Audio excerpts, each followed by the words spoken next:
ہم نے کل دیکھا بھی کچھ پیشنٹس کو لگائے بھی گئے, ان کے بازو نے حرکت شروع کر دی, کسی پیشنٹ نے چلنا شروع کر دیا. تو یہ بہت بڑی چیز ہے. تو کیا کہیں گے اس پہ آپ, یہ آئیڈیا کیسے آیا اور اس کو کس اسکیل تک لے کے جانے کا ارادہ ہے؟ بہت شکریہ سمر آپ کا. پہلے تو بہت یہ میں آپ کا شکریہ ادا کرنا چاہتی ہوں کہ اس اہم ٹاپک کے اوپر آپ نے مجھے کچھ گزارشات کرنے کا موقع دیا. چیف منسٹر صاحبہ نے جب اوتھ لیا تھا, آپ کو یاد ہوگا کہ اس کے کچھ دن بعد ہی انہوں نے ایک اسی طرح کا پروگرام تھا جس کے اوپر انہوں نے جو ہے وہ شرکت کی تھی, اور انہوں نے یہ اعلان کیا تھا کہ جو ہیئرنگ ایڈز ہیں یا وہ بچے جو آنکھوں کے چھوٹے چھوٹے آپریشنز سے ان کی بنائی واپس آ سکتی ہے, ان کو گلاسز لگ کے وہ اس سے سہولت پا سکتے ہیں.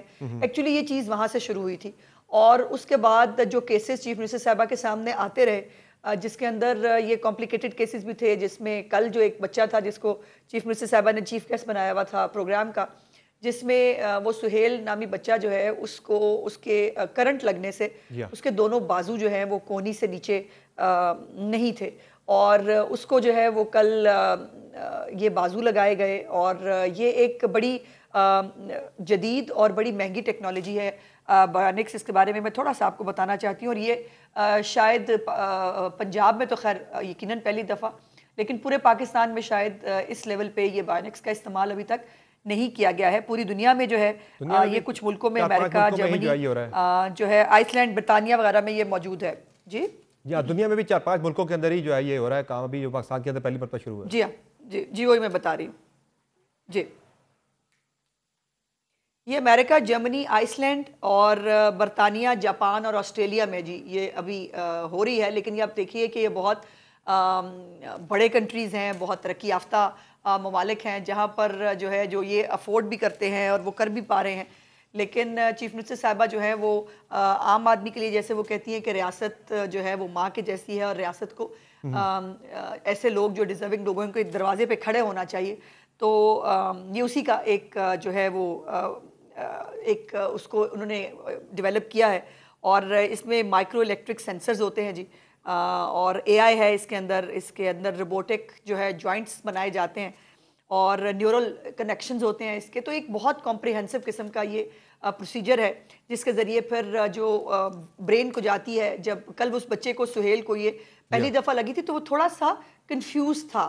ظاہر ہے اس کو برین جو ہے وہ, چونکہ اس کو ہاتھ تھے نہیں, اس کو ہلانے کی عادت نہیں تھی, تو اس کو جب کہا جا رہا تھا کہ ہاتھ ملاؤ تو اس کو رجسٹر کر رہا تھا کہ میرا برین کہہ رہا ہے مجھے ہاتھ ملانا ہے.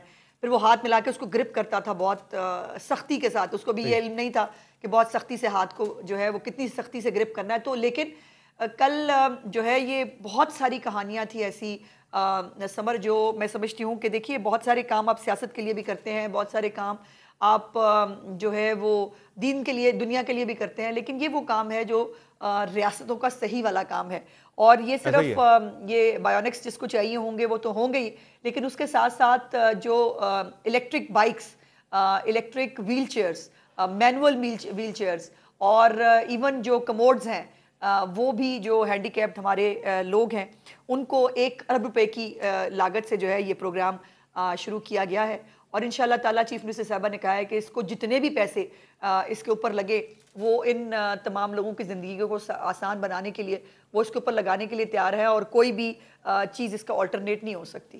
اور یہ بتائیے گا کہ تقریباً اس پہ ایک پیشنٹ پہ کتنی لاگت اندازاً آ جاتی ہے, اور ظاہر یہ ہے تو سارا سبسڈائز ہے, اس پہ سارا جو خرچہ ہے وہ صوبائی حکومت ہی اٹھائے گی؟ جی بالکل, یہ بالکل فری آف کاسٹ ہے جی. کسی کو بھی اس کے اوپر کچھ بھی خرچہ نہیں کرنا ہے. جو بھی خرچہ آئے گا وہ چیف منسٹر صاحبہ خود جو ہے وہ اس کو برداشت کریں گی. اور دوسری بات یہ ہے کہ میں نے کہا کہ 1 ارب روپے سے اس کو شروع کیا گیا ہے, اور اس کے اندر جو میڈیکل بورڈز ہیں وہ فارمولیٹ ہوتے ہیں, اور میڈیکل بورڈز جو ہیں وہ پھر ریکمینڈ کرتے ہیں کہ کون سے پیشنٹس ہیں جن کی بایونکس کے ساتھ جو ہے وہ بایونکس ان کے لیے کام کر سکتا ہے. کچھ ایسے خدا نخواستہ کیسز بھی ہوتے ہیں سمر جس پہ شاید بایونکس بھی پوری طرح شاید وہ نہ کر سکے, ایج فیکٹر بھی ہوتا ہے, بہت ساری اور چیزیں بھی ہوتی ہیں. تو یہ جو ہے وہ میڈیکل بورڈز ریکمینڈ کرتے ہیں. اسی طرح کس پیشنٹ کو جو ہے وہ الیکٹرک بائک دی جا سکتی ہے جو وہ ڈرائیو کر سکتا ہے, کون سی کن کے لیے الیکٹرک جو اپنی ویل چیئرز ہیں وہ بینیفیشل ہو سکتی ہیں, کون مینول کے ساتھ بھی گزارا کر سکتا ہے. تو یہ ایک پورا کمپریہنسو طریقہ کار ہے, اور ہمارا سوشل ویلفیئر ڈپارٹمنٹ جو ہے چیف منسٹر صاحبہ کا، وہ اس کا ایک پورٹل موجود ہے، اور اس پورٹل کے اوپر رجسٹریشن کرا کر جو پنجاب کے لوگ ہیں وہ اس سے مستفید ہو سکتے ہیں۔ اور یہ صرف کیا پنجاب کے جو ہے رہنے والے ان کے لیے ہے، یا باقی صوبوں کے جو شہری ہیں وہ بھی اس سے استفادہ کر سکتے ہیں؟ دیکھو فرینکلی سمر، ابھی تک تو چیف منسٹر صاحبہ کے جتنے بھی انیشیٹوز ہیں، ظاہر ہے وہ ہیں تو پنجاب کے چیف منسٹر پنجاب کے لیے ہیں، لیکن ہمارے بہت سارے جو پروگرامز ہیں اس میں تمام صوبوں کے اور پورے پاکستان سے گلگت بلتستان کے بھی پیشنٹس، بچے موجود ہیں جن کی ہارٹ سرجریز ہوئی ہیں پنجاب کے پروگرام کے تحت، جو ہارٹ سرجری پروگرام ہے چیف منسٹر صاحبہ کا۔ بہت سارے پیشنٹس ہیں KPK سے بھی آئے ہوئے ہیں، بلوچستان سے بھی ہیں، جو پنجاب میں جو ہے وہ اپنا علاج کرا رہے ہیں۔ تو یقیناً پیشنٹ ہوتا ہے، اس کے لیے کسی کو نہ کرنا تو بہت مشکل ہے، لیکن ظاہر ہے پنجاب کا پروگرام ہے تو پہلی پرائورٹی تو یقیناً پنجاب کے لوگوں کی ہے۔ بٹ اگر کوئی ایسے اسپیشل کیسز ہیں اور جن کو جو ہے وہ ضرورت محسوس ہو تو چیف منسٹر صاحبہ جو ہیں ان کے دروازے ہر ایک کے لیے کھلے ہوتے ہیں۔ صحیح ہے۔ اچھا، دوسرا یہ بتائیے گا ظاہر اب آپ کی پروگرام میں موجودگی سے فائدہ اٹھاتے ہوئے چند ایک اور سوالات بھی ہیں جو کہ اس موضوع سے ہٹ کے، یہ تو بڑا اچھا کام ہے جو پیورلی ایک ہیومینٹی پہ یہ ایک آپ نے پروگرام شروع کیا ہے، تو اس طرح کی چیزوں کو ضرور جو ہے وہ اس پہ بات ہونی چاہیے، پروموٹ کرنا چاہیے۔ صوبائی حکومتوں کا یہ کام ہے کہ وہ انسانیت پہ سب سے پہلے جو ہے وہ اسپینڈ کریں، باقی چیزوں پہ بعد میں اسپینڈنگ ہونی چاہیے۔ دوسرا یہ بتائیے گا مجھے کچھ ایک دو آپ کی موجودگی سے فائدہ اٹھاتے ہوئے سیاسی سوالات بھی کر لیتے ہیں آپ سے۔ یہ جو سندھ کا مسئلہ ہے، کل بھی بلاول بھٹو زرداری بڑے سخت الفاظ میں کہا ہے کہ ہم حکومت چھوڑ دیں گے، نہیں چلنے دیں گے، اور وہ شاید وہ جو ایک اتحاد تھا آپ کا، اس پہ بھی جو الیکشن ہوا سندھ کے اندر بھی ریسنٹلی بائی الیکشن ہوا ہے، اس پہ بھی انہوں نے شاید آپ کو ٹانٹ مارا۔ تو لگ رہا ہے یہ معاملہ اب زیادہ سنجیدہ رخ اختیار کر رہا ہے، نہرو والا پیپلز پارٹی اب حکومت سے علیحدگی کی طرف جا رہی ہے؟ دیکھیے سمر، میں کاش آپ کے سوالات کا کھل کے جواب دے سکتی، لیکن چونکہ ہم ایک کولیشن گورنمنٹ میں ہیں اور وفاق میں بھی ہماری حکومت ہے، سو میں بہت محتاط ہوتے ہوئے اس پہ کچھ زیادہ بات تو نہیں کرنا چاہوں گی۔ یقیناً یہ پرائم منسٹر صاحب جو ہے وہ اور جو ہمارے نائب وزیر اعظم ہیں اسحاق ڈار صاحب، وہ خود پیپلز پارٹی کے ساتھ ان معاملات کو دیکھتے ہیں۔ ویسے تو بلاول صاحب کی مرضی ہے، وہ تو جب وزیر خارجہ تھے وہ تب بھی اسی قسم کی تقریریں کیا کرتے تھے اور پھر ان کو فنڈز مل جایا کرتے تھے، پھر وہ ٹھیک ہو جاتے تھے۔ تو لیکن یہ خواہ مخواہ ایک اس کینالز کے ایشو پہ سیاست ہو رہی ہے، اس میں تو مجھے کوئی دوسری بات کہنے میں آر نہیں ہے، لیکن یہ کیا اس کا یہ حل ہے کہ آپ جلسے جلوس اور ون سائیڈڈ ہو رہے ہیں؟ آپ دیکھیے کہ ایک ون سائیڈڈ انہوں نے ایک طنز اور اس کی ایک کیمپین چلائی ہوئی ہے، اور ہم کمال جو ہے وہ ظرف کا اور صبر کا مظاہرہ کرتے ہوئے خاموش ہیں، حالانکہ ان کی ہر بات کا بہت جواب دیا جا سکتا ہے، لیکن میں ریفرین کروں گی۔ رانا ثناء اللہ صاحب بتا رہے تھے کہ میاں نواز شریف صاحب نے کچھ ہدایات جاری کی ہے پارٹی کو کہ پیپلز پارٹی کے ساتھ بیٹھ کر اس مسئلے کو حل کیا جائے، کہتے ہیں کہ آئینی عہدے رکھتے ہوئے پیپلز پارٹی کو اس طرح کے بیانات نہیں دینے چاہیے۔ بالکل درست کہہ رہے ہیں۔ دیکھیے کل وہ کہہ رہے تھے ہم لات مارتے ہیں، ہمیں ضرورت نہیں ہے، لیکن ہر بڑے آئینی عہدے پر تو پیپلز پارٹی موجود ہے نا۔